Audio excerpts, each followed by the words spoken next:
Hello everyone, today I'm going to show you how to transfer funds from Binance Spot wallet to Future wallet. So just open my account and officially logged in.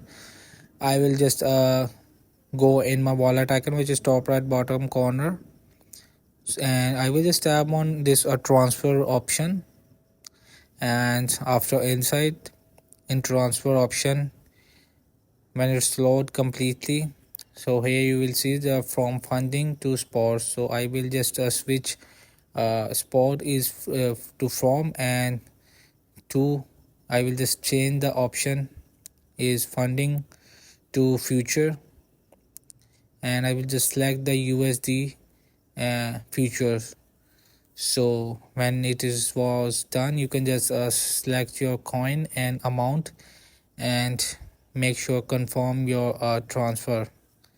So when all the things are done, you can just tap on confirm transfer. So hope this video help you. Please don't forget to like and subscribe and get notified for more videos.